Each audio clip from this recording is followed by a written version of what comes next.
He talked a little bit about what we're doing in terms of research.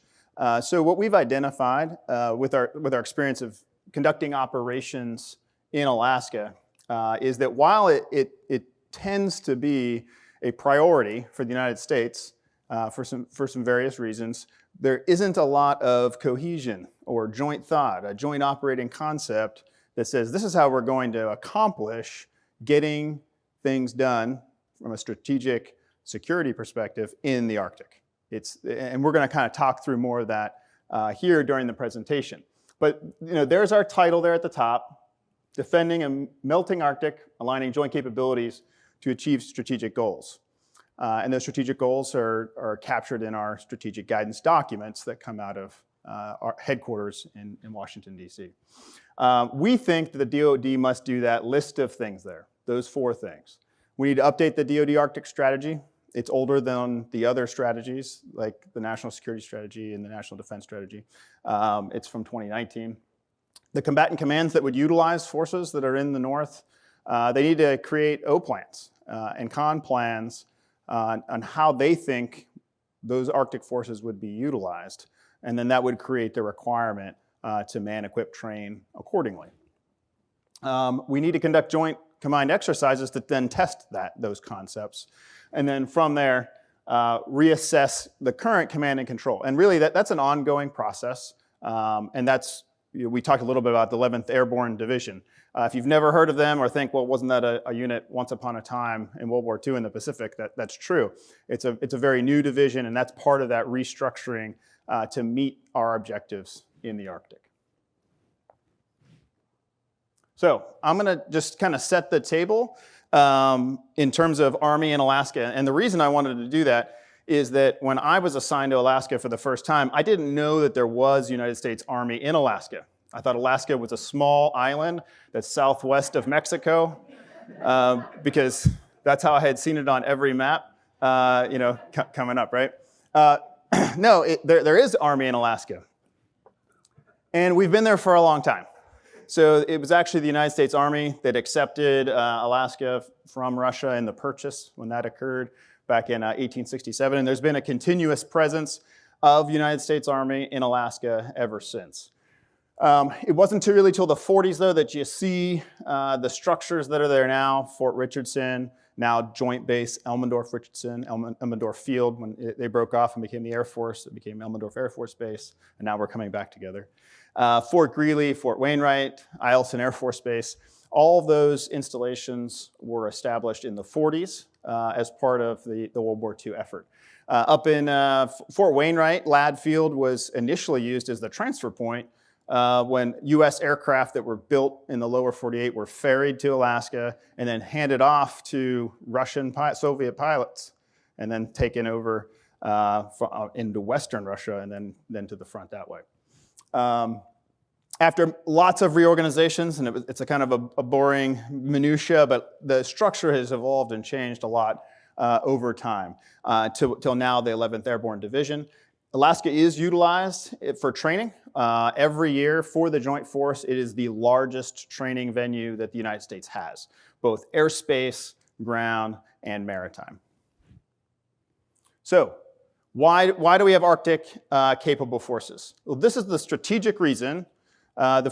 These are 4 strategic documents that guide our priorities and how we do things and where we spend our resources. As you can see, the top 3 there are relatively recent, last fall, 2022. And I've just included snippets of where we were told to do things in the Arctic and where our priorities. The top 2 are national strategies, very broad, but they both have sections in them about the Arctic. And then the bottom 2 are specifically for the Arctic. We actually have a national strategic strategy, a national strategy for the Arctic region. And then the Department of Defense has their subsequent, and there's others below that, but these are the strategic documents. So at the strategic level, those are the reasons we need to deter. And why is this becoming more important? Well, there's melting Arctic. So there are more access to the natural resources in the high north. There's going to be more maritime traffic, some more air traffic. Lately, there's been more balloon traffic. And so we expect there to be more competition. Our challenges in terms of other nations that challenge us, they're building more capacity to be able to be more active in the Arctic. So that's why it's getting a lot more energy. Now, at the tactical and operational level, though, it's important to have forces stationed in a place to be the standard bearer for doing things in cold weather. And I did not gain that appreciation of how hard it is, Bert alluded to it, but how hard it is to do things at negative 40 degrees. Generally, water doesn't want to stay liquid, and batteries don't want to work, and all these fancy pieces of kit we have don't work either, especially anything with like an LCD screen. Yeah, you can count that out. That's not going to work. So those are why we have Arctic-capable forces, and of course, we're passionate about it. We're passionate about cold weather and being up in the high north. So transitioning to the 11th Airborne Division. You see from the patchwork that's on the screen there, and that's just, and I really made it simplified. It's even much more complicated, but the bottom line is there were 2 brigades of maneuver elements that were assigned administratively under U.S. Army Alaska. That's the polar bear patch there. A non-deployable headquarters. It was not a full division, so there's a lot of assets that aren't required, that are needed, but we didn't have them. The bottom line is we were drawing lineage from a unit in Hawaii that's like tropic jungle, but we're in the north, and it was confusing. So confusing not only for soldiers, but confusing at the national level. When you would talk to a congressional delegation or a staff delegation that would come from Washington, they would say, were we visiting Alaska from Hawaii? And no, that's the 25th Infantry Division, which is that patch. Yes, they're in Hawaii and they do jungle things. We don't even talk to those people. But so it caused a lot of confusion and how the command structure worked above that. So you have and we'll touch on this a few times, but you have an Arctic unit in Alaska that answers to the Indo-Pacific Command that is charged with dealing with our pacing threat, a pacing challenge of China. So, which is it? Are we prioritized north of the Arctic Circle, or are we prioritized on the Eastern Asia theater? So, and that causes some issues. But we're in the process of kind of bringing everyone together and aligning the right assets so that we can do our mission. There is the 11th Airborne Division mission. Really, all I just wanted to highlight there is it's very, very similar to all the other divisions, the other 10 divisions in the Army. The big difference being, right here, the extreme cold weather, mountainous, high latitude, high altitude environments. So that's thrown in there. That's something that, you're not going to see at the 4th Infantry Division or at the 1st Infantry Division. Those are things they don't have to contend with. Because they don't live in the high north. So, challenges to Arctic forces. It's really, caused by that first bullet there. It's cold and it's high latitude. And why does high latitude matter? Well, the problem is a lot of our cool things, these digital things that we have, require satellite communication devices, GPS, things like that. Those satellites are primarily geosynchronous and above the equator.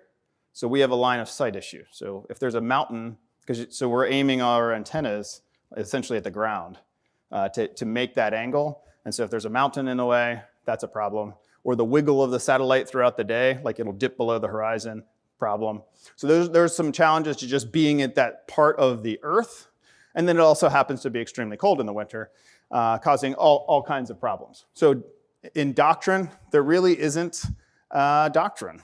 There's some old doctrine that we'll draw from. The Northern Warfare Training Center that's at Fort Greely, Alaska. They have a handbook that they give you when you go to school there and learn how to keep, not hurt yourself in the Arctic. That's probably the best thing going. I don't know if Justin knows of something better. That's generally, we treat it like doctrine because those are things that have been learned and passed on, kind of like tribal history is basically what it has become. But that needs to be codified not only in Army doctrine, but in joint doctrine. Organization, I just talked a bit to that. We are going to build the 11th Airborne Division into a full division. So over the next few years, that division will get a division artillery element. They will get a sustainment brigade. They will make the aviation elements into an aviation brigade. So those are things that we're working through, but we had pieces and parts. So if you were going to try to utilize those organizations that live in the Arctic and they were going to fight in the Arctic, the problem is they would need attachments from forces that are based in the lower 48, and then they wouldn't be trained, manned, and equipped to be able to do those tasks along, at least not at the same tempo that those high north units do. In terms of training, so the biggest thing there is kind of our high-end, our combat training center training that we do at the Joint Readiness Training Center and the National Training Center. So you are requiring these folks that are, usually it was in the winter, I'm not really sure why that always happened, but it would be like February, and they'd want us to come down to the Joint Readiness Training Center in Louisiana, ship all of our equipment down there, in 6 weeks in advance, and then conduct missions where it's very warm, and then another 6 weeks to get it all back. So you didn't have your equipment for 15, 16 weeks at home station to be able to train there, and then you're never really testing our ability to do our mission essential tasks in the environment that we're meant for. So we're getting there. We're aligning the collective training with the winter time is when we're going to do the high-end collective training, and we're going to do it in the Arctic rather than at one of those other training centers. Facilities. So this is where a warming Arctic is causing some problems, mostly for the Air Force, but a lot of infrastructure, and I think Justin will get in this a little bit, but the permafrost is melting and then settling foundations and things like that. So we've got some challenges in terms of facilities, and also just facilities like in the lower 48, a Stryker unit, that's the 8-wheeled armored vehicle that gets us around cities and such. There was no need to have an indoor maintenance facility because you could work on it outside. It's very expensive. We're not going to spend billions of taxpayer money on building these. Well, the problem is in Alaska, you would have to take that Stryker and put it into a heated garage and then let it thaw out for a few days before you could begin maintenance on it. Well, that's not very helpful. So having the right facilities for the right climates for the right units. And then material. I could go on and bore you forever on this, but everything from the right fluids in vehicles to the boots, to skis, to snowshoes, to gloves, to hats, to you name it. Whether we're talking digital equipment that's going to freeze, batteries that freeze. Batteries don't work at -20, so you have to do weird things like sew pockets in your jacket so you can keep all your extra batteries up against your skin.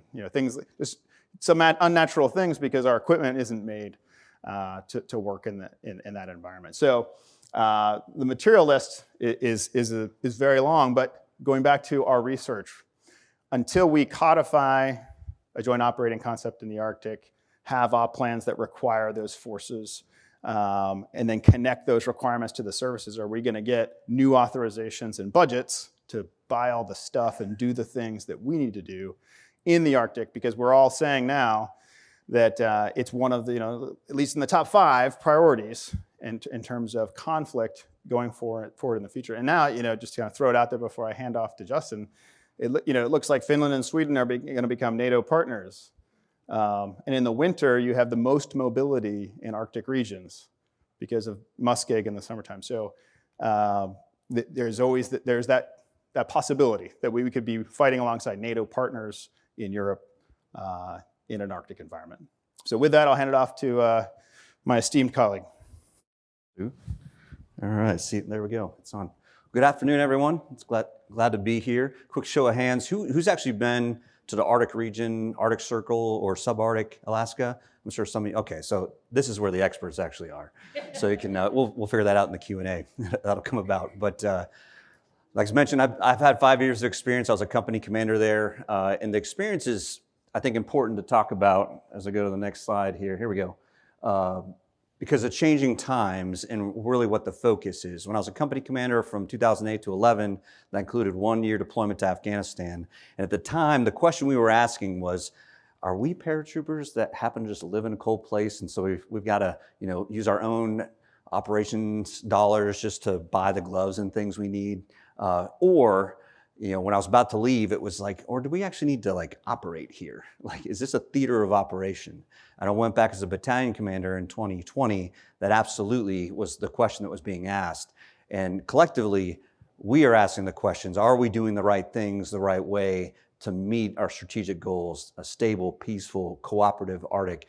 Because what we didn't talk about really is, what are our adversaries thinking about this space? And that's another big question too. I mean, China, in their 2018, they published their Arctic strategy, and they consider themselves a near Arctic nation, because they're like 900 miles away from like the Arctic Circle, but they see that as a competitive space. And so in Russia, aside from the Ukraine, I think a lot of the capability that was being generated is being used elsewhere right now.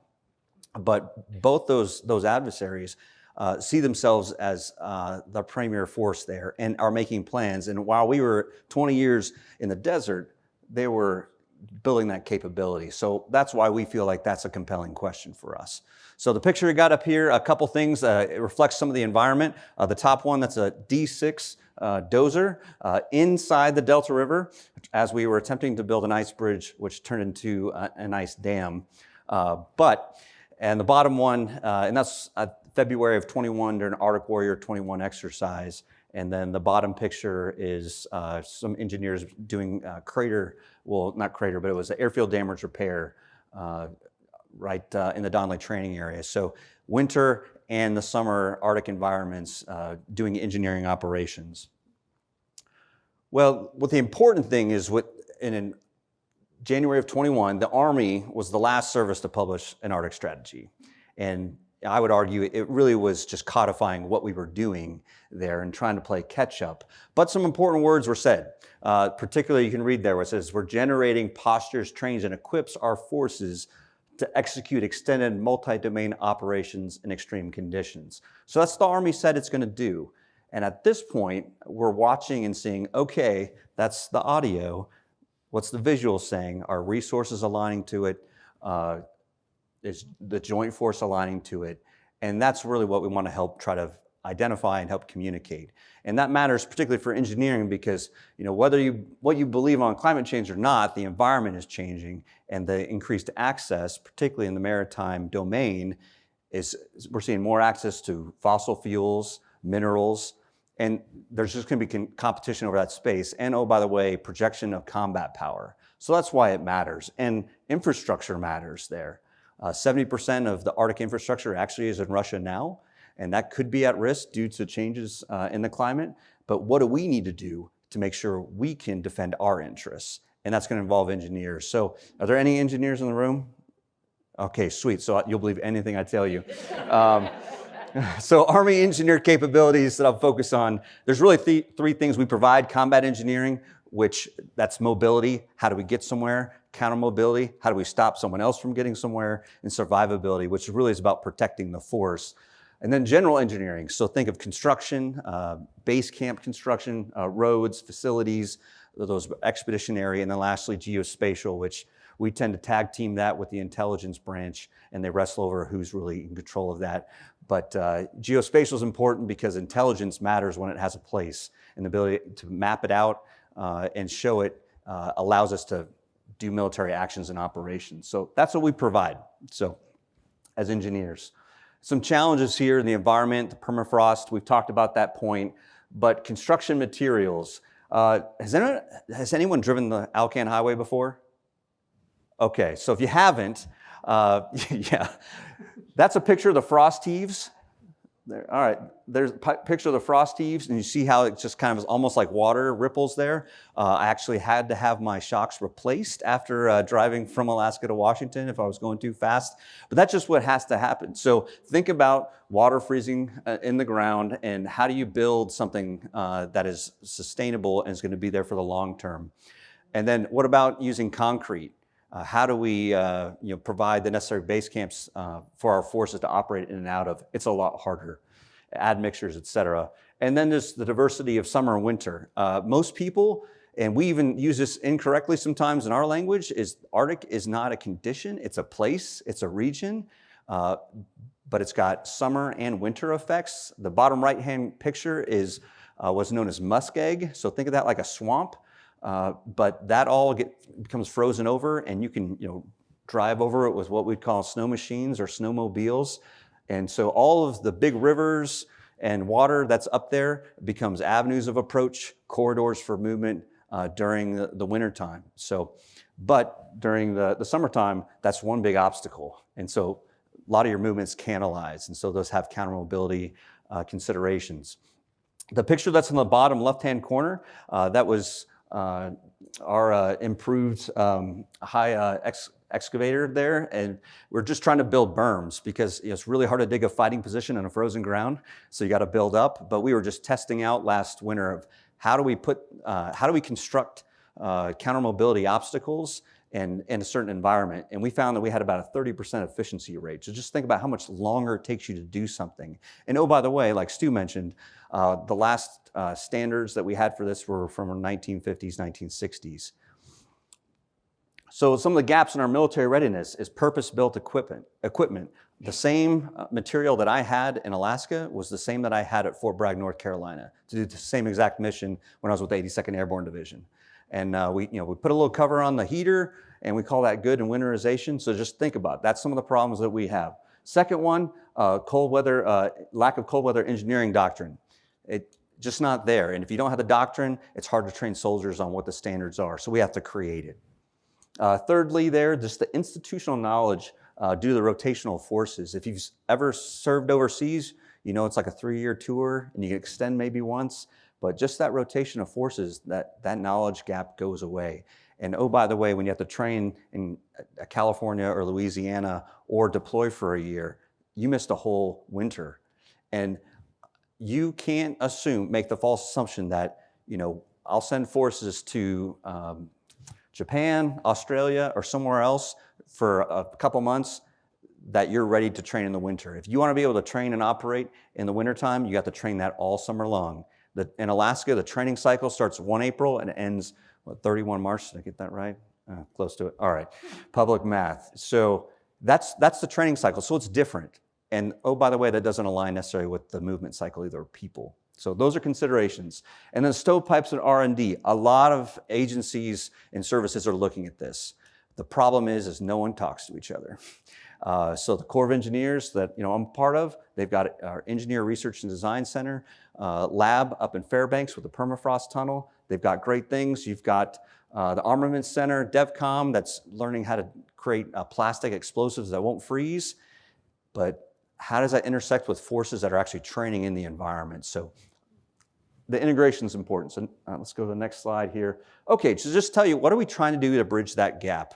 No pun and engineer joke intended here. All right, very good. So one thing is mobility, so ice bridging. I didn't know this was a thing till I got back to Alaska in 2020, but the top left-hand corner, that's a picture of us actually building an ice bridge.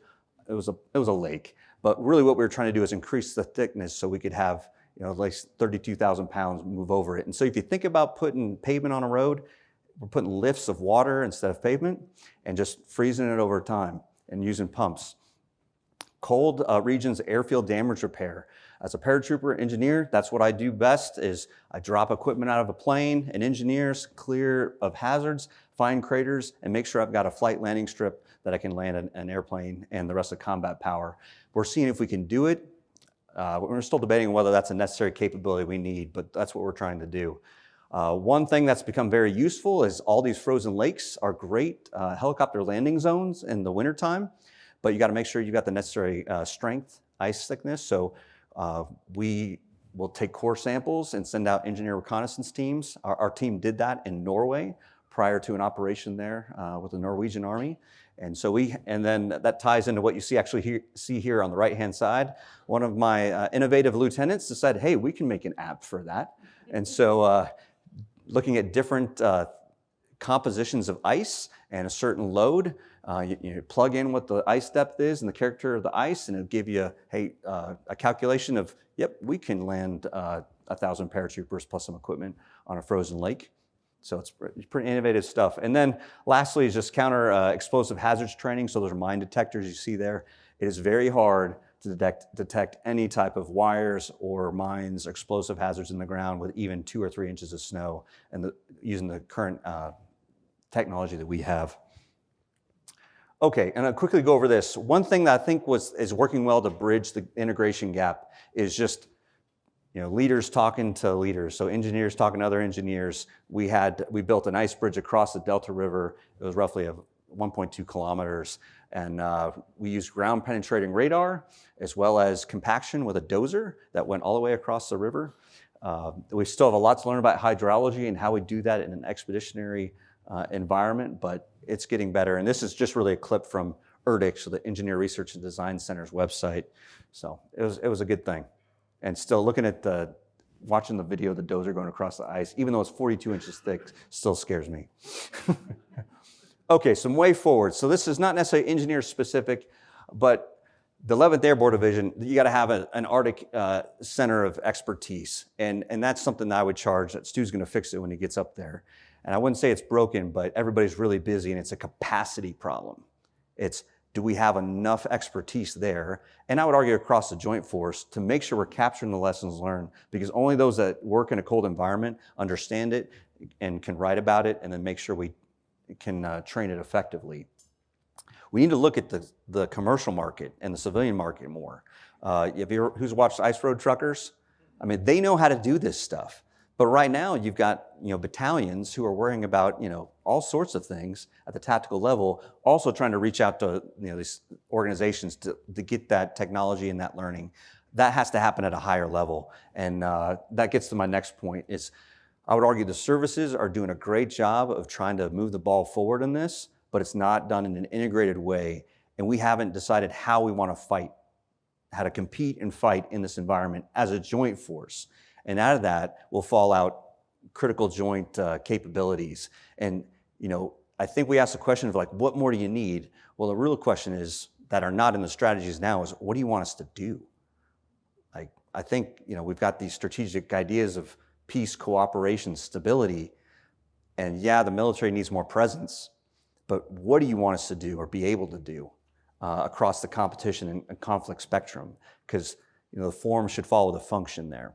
Instead of just, well, we need more dozers with bigger blades on them, or more winter gear, more installation. Well, maybe we don't need that. It all depends. So the operating concept's important because it drives the requirements.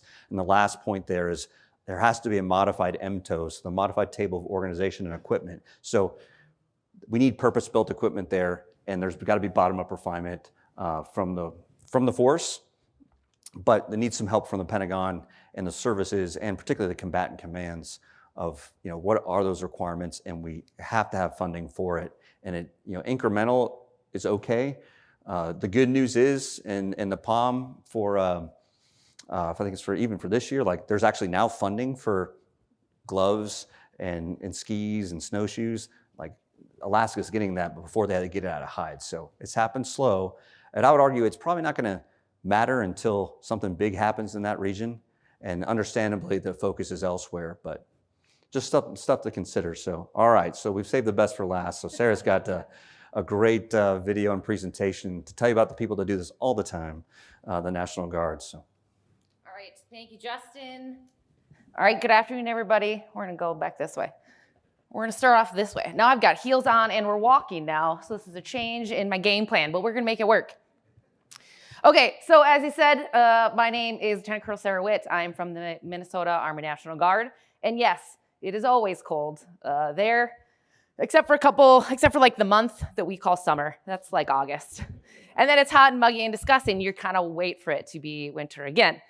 So as they said, I have a low decision, so if there's any questions during that portion, I can talk about that as well. So I'm here to talk about the National Guard. Everything that I'm going to talk about kind of falls under the umbrella of three things. What the National Guard does to support cold operations, some of it being in the Arctic, what we do to improve our abilities to do cold weather operations, and then how all of that supports the national security strategy, as both Stu and Justin talked about, and then the newest publication of the National Strategy for the Arctic Region. So with that, most of my stories and examples are going to be about Minnesota, because obviously that's where I'm from. And I've got a couple from Alaska and other states from the National Guard as a whole. So kind of as Justin talked about his pictures, that first picture on the left, that's Minnesota Airmen and Guards soldiers from both Army and Air doing some cross-country skiing in Norway, and we'll talk a little bit about that later. In the middle is a Bradley doing some winter gunnery in Minnesota. That's a joy and a delight as well. And then on the right, it is deceptively not looking that cold, but we had to do real operations in January in Minnesota. You can't tell, it's icy, there's some snow. Surprisingly, for once, there wasn't feet of snow and inches on the ground, but I'm telling you, it was in the teens, it was very cold. When BNSF has to set up hours ahead of time to heat the track so they can get the cars onto the rail. You know it's cold, but it was successful, no injuries, but so those are the things we regularly have to do in Minnesota. Okay. So this is not going to be a National Guard 101 class. I'm not going to talk about authorities because then if that happens, Bert will hijack my brief and we'll be here for a while. But what I do want to talk about is the myriad of missions that the National Guard does, any of which could happen in cold weather, right? It depends on where you are. It depends on what you're doing. So I just kind of want to touch upon a few, kind of give some highlights on a couple of them. So state missions. Most states in the northern tier, like if you border Canada, you regularly have events that you plan for and get fairly good at. In Minnesota, we have a lot of floods. Floods come and then snow comes on top of it. So we do a lot of that on a very regular basis, rotating units to do that support. Also with every blizzard, which also happens a lot in Minnesota, there are always stranded drivers on the road that need assistance that law enforcement are able to take and move out. So the Army National Guard does that. And then, so we'll just go through a couple of those pictures for the state missions. Up on the top, that's a picture from Alaska doing an aerial rescue. The middle picture is from Minnesota, one of our fighter wings just doing flight operations in the winter. And then on the bottom, that is post blizzard with the crew that rescued a couple dozen stranded drivers on the road. And then, so that's them standing in front of a SUSV, small unit support vehicle. That's regularly what we use. Those are very old and outdated. We're getting new ones. We'll talk about that later as well. But when we do these missions, right, they're stranded, and then what do we do with them? So we have armories. We bring people back to armories. We regularly have people staying at the armories. After this event with these dozen people, it was about 70 people staying at multiple armories over the night just so they could have shelter, so they weren't stuck. So that's state missions. We also, on top of that, anytime society needs us, if civil unrest events happen, they could happen anytime, right? That happens in cold weather. If the society needs us, they call up the Guard, we will come and help because that's the community that we live in. And so we will very willingly go and assist wherever we are needed for whatever the mission may be. Federal missions, then we get activated by the president. Most of you are very familiar with mobilizations. Most of our mobilizations, not in cold weather. So again, as kind of Stu alluded to, don't really get to put those skills to the test, but they happen. What we do in some of those for national special security events, we get activated a lot in Minnesota. We have supported presidential inaugurations. They're in DC. Not Arctic cold, not Minnesota cold, but it is kind of cold. We have those events are for like the Republican Democratic, what do we call them? Primaries events, right? So we had one in St. Paul in 2008. The Republican National Convention was there. Thank God it was in the summer. I don't know if that event would have happened if they did it in the winter, so that was good. But also, security events are the Super Bowl. We had Super Bowl 52 in Minnesota. It was very cold. I think it was probably a shock for a lot of people that came to attend that event, whether you were coming for the game or Justin Timberlake at the halftime show. It was cold, and there was a lot of snow, a lot of stranded drivers on that event as well. So those are federal missions, and then unit exercises. So in the Guard, this is our opportunity that if we want to focus on cold weather operations, this is where we can sort of leverage our activity and get involved in a lot of cold weather operations with other countries, other states, and on the national level. So we have different types. So I already talked about states. Alaska puts on a nationwide one with a lot of the National Guard participants that participate in those. National ones, we've gone to a couple places. They host nation ones. We're going to France later on this year. Not going to be cold weather, but we're not going to complain about that one. we've gone to Sweden, and then we'll talk about some of the other countries on some later slides. NATO puts on a multitude of exercises all year long that Guard units regularly partake in. This latest one was in Norway. So that's the missions that we do. Like I said, they can happen anywhere the unit is and for wherever we get called up to do. So sometimes it's cold weather, sometimes it's not. Okay. Words and pictures and videos are much better, so I'm gonna let this event talk for itself. This is one of the things that Minnesota wanted to get better at cold weather operations. So this is one of the exercises that we have started, and we're gonna play the video. It might get loud if it blasts your eardrums out. We apologize, and we will turn it down. There, I got it. You got it? Okay. So we're gonna play this quick video that explains it much better than I could ever attempt to.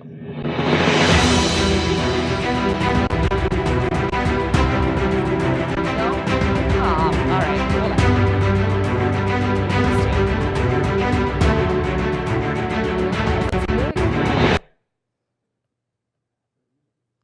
I know, right? Are you motivated at least? Maybe we just have to get all of these other things out. Maybe? We don't have another monitor. Oh, that could be, yeah.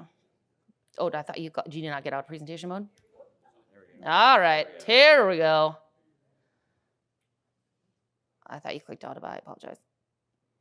Now we got to bet that. Okay. Here we go.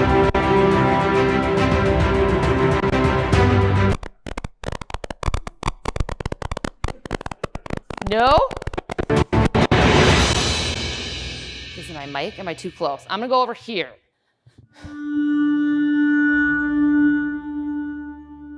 Minnesota and Norway, a state and country bonded together by shared heritage, climate, and the bilateral troop exchange in the history of the Department of Defense. The Norwegian Reciprocal Troop Exchange, known as between the Norwegian Inspector General and the Chief of the National Guard in 1973.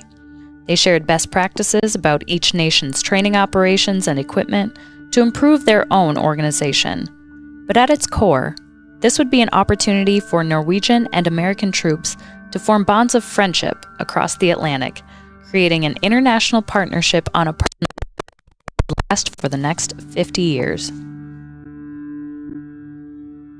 The first exchange, because it was so new, we were just not really knowing what we were going to expect, but we were excited to go. When we first got to the Torpelmoen for the training, the first few days was exchanging equipment for one thing.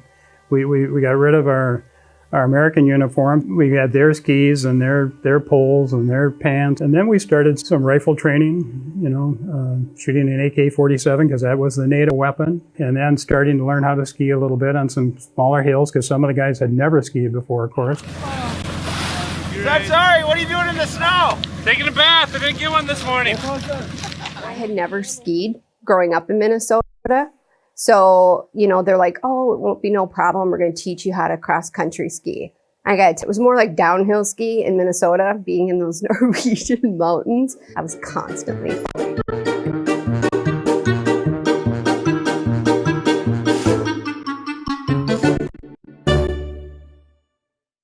We from where we were stationed at Camp Torpel to our next location. And it's a two-man team. You're carrying this 80-pound sled behind you. Learning how to ski over there was an amazing experience.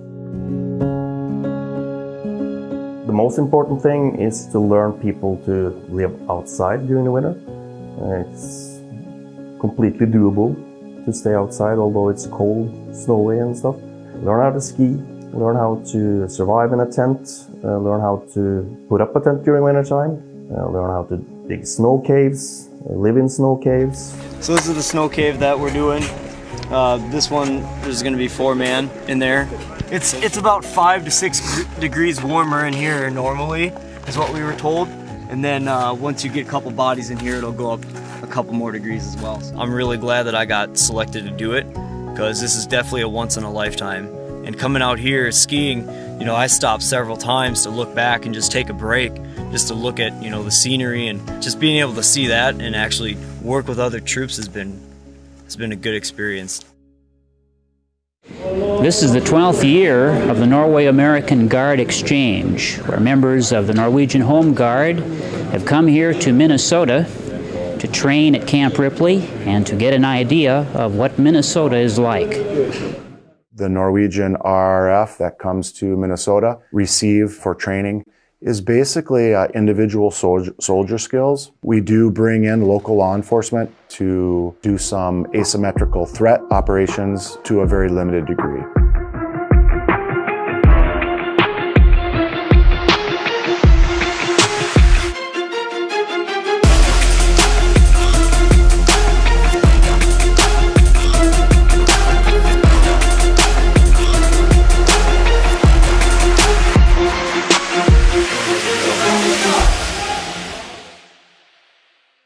Our path towards partnership has brought more than 8,000 troops across the Atlantic, allowing them to share their tactical and cultural experiences with one another, expanding their partnership and friendship for the next 50 years to come. My hope for the future of NOREX is that it continues, obviously. I hope that it continues to have the same cultural component to it. The benefit that it has for sharing lessons learned between cultures is huge. The experience of working with a different military for those that eventually go off into combat is also a key thing that you can't get anywhere else. So I hope that the exchange continues and grows and gets used by other places. This is a once-in-a-lifetime opportunity that the Minnesota National Guard and the Norwegian Home Guard have built this bond and are providing you this opportunity. Enjoy your time, because it can literally change your life.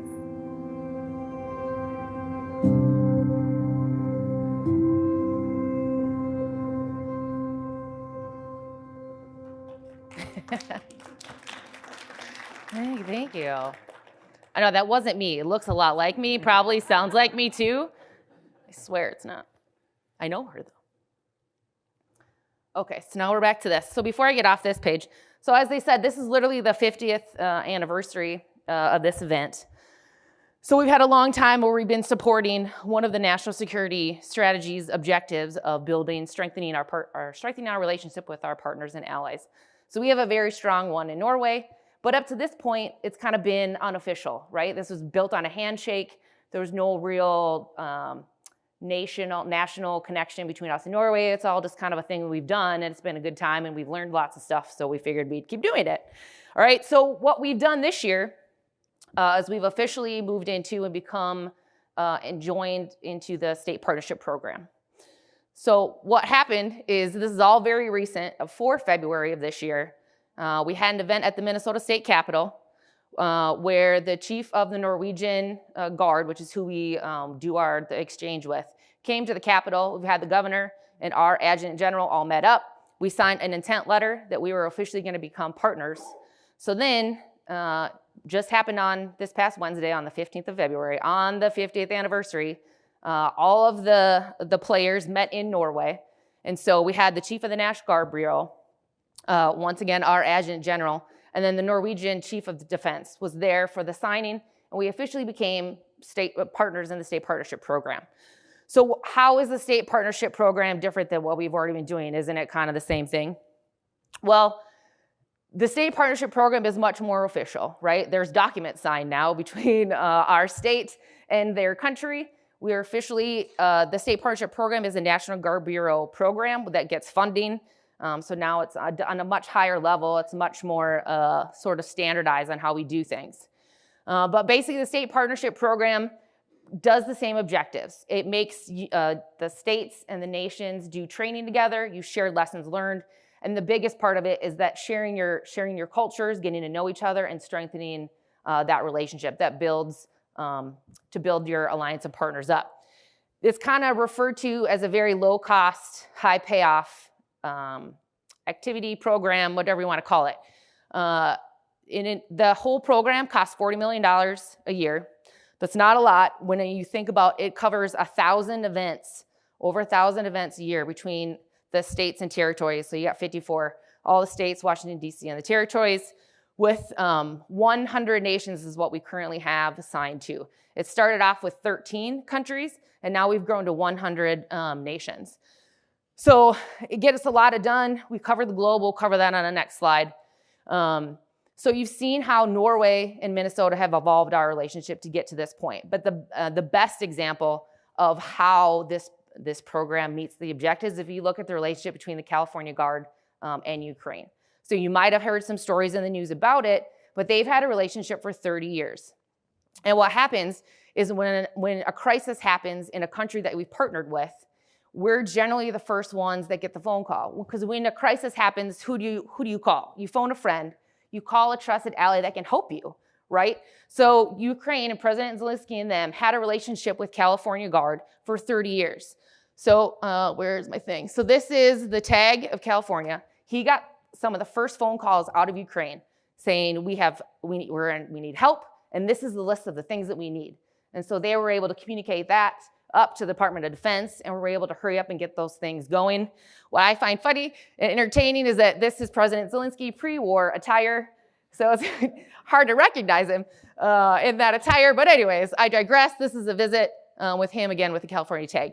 But clearly that is a very strategic and helpful relationship that has been built, okay? And this program can't be duplicated by the active duty, no offense guys, because as you already said, you guys rotate out every 3 years and then you're gone. And then you may end up in the Arctic, you may end up in Hawaii, you may end up in Korea. So that relationship kind of goes away. Well, if you are in the Guard, and not everyone, but most people like me, I spent my entire career in the Minnesota Army National Guard. So I can grow up, and I could have gone as a second lieutenant, could have gone as private wit, and had a relationship for the last however many years I've been in, the whole time with Norway. So by the time, if I become a senior leader in the state of Minnesota, let's just say for hypothetically that I become the TAG, and if something happens in the region, like we'd be getting the phone calls, right? Arctic partners, unfortunately, we'll talk about it. Norway is the very first and only Arctic country so far that has committed to the program. I'm hoping, like we said, that we can get Finland and Sweden on board, as we refer to it as Swinland when we refer to them together. But Finland and Sweden, we want them to get on board. There are states that they can align with to further those cold weather capabilities. And as I said, it all supports the national security strategy. I would be remiss if I did not mention, right here is the flag of Croatia. They are our other state partnership program. We've been with them for 27 years. So again, not cold, but a lovely place. We do a lot of things with them. So I would be remiss if I didn't explain that. Okay, here's a map. As you can see, everything that's in color is where we have state partnership programs. It covers the globe. You'll notice that North America isn't colored because obviously we're all those countries. And then Canada isn't colored, but whether we have a relationship with them pretty much like we did with Norway unofficially. We do exercises with them all the time. We have NORAD, where they are literally partnered with active duty, and we do exercises all the time. They send people to Minnesota. Their Guard reserves come to Minnesota. We go to Canada all the time. So we have that relationship. But as you can see, these are all the places, anything happens crisis-wise, all these countries now, if it happens in their country or next door, they can pick up that phone a friend, and be talking to an established relationship of someone in the United States that can get them, or at least communicate the help that they need. Okay, with that being said, we also have challenges. We have no different challenges than were already articulated by Justin and Stu. However, we have the added challenges of time. Everything we do takes longer. We have to plan for an event. We have to plan like a year or two in advance just because it takes longer for us to hit all of our training gates, because when we're together for a weekend, we don't get a lot done. So it takes a lot longer to train up to do those things. Time-wise, we have competing requirements. As I said in the one slide, unexpected events come up. So we have to stop what we're doing. If our state calls and they need us, we stop what we're doing and go help out. Equipment is the same problems. However, as the Guard, we have less equipment, and our stuff is generally older. You may have heard of that. We're currently, haven't even yet. Currently got pushed back 2 years, but we're modernized our M1A1 tanks. And so when that happens, you got to stop your training and focus on those kind of events.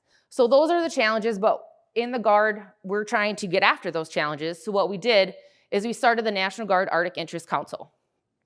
With that being said, the mission and vision are up there, but basically it provides a venue for anyone that has cold weather operations or is interested in cold weather operations, a chance to get together and sort of talk about problems, issues, and figure out ways to solve it, right?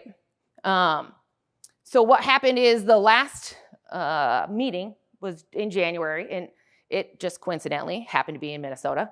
But they have quarterly meetings. And so these are the lists of things that they talked about. A big MOI comes out, you talk about all these things. It's a very long, it's a couple-day event. So we had the Coast Guard and the Navy talked about weather diving. On a very regular basis, the Coast Guard and the Navy come to Camp Ripley and do training on underwater diving because I don't know if you've heard, there are a lot of lakes in Minnesota, and we have a bunch of Camp Ripley. So they come and do training there. The participants of this event went out to the field and watched our 133rd Contingency Response flight from our Air Guard. They were doing an exercise out, basically kind of like Norwex. They were building sort of igloos and huts to stay in and living outside outdoors. We get updates from the Ted Stevens Center and Northcom. Some Minnesota Guardsmen talked about us doing our winter gunnery that you saw a picture of earlier, and talked about doing cold water maintenance that these guys were mentioning earlier. We had Cold Regions Research and Engineering Laboratory. I don't know if Creel or Krell is the proper way to say it, Krell. But we also have industry partners that, like Polaris, like Justin was talking about, having industry involved. Polaris came, started talking about their research and development and what they were doing to build cold weather capable equipment. So these are just some pictures from those events. This itself was from the actual meeting. This is from the divers. And then this is the new Cat V that these guys we're talking about. So that covers the Arctic Interest Council, kind of where the Guard is going to kind of address our needs, to get our things going. This is an avenue to get awareness for exercises that different Guard states can join. Currently, there's 18 states in it. Right now, they're about ready to sign and send the General Officer Arctic Council.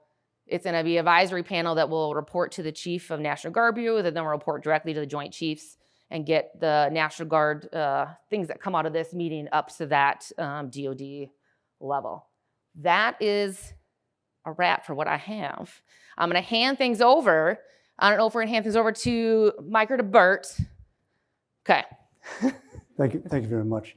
Ladies and gentlemen, in light of the fact that the moderator is considerably older than anybody on the panel, we're going to take about a 10-15 minute break now, and when we're done with that, we'll start our questioning.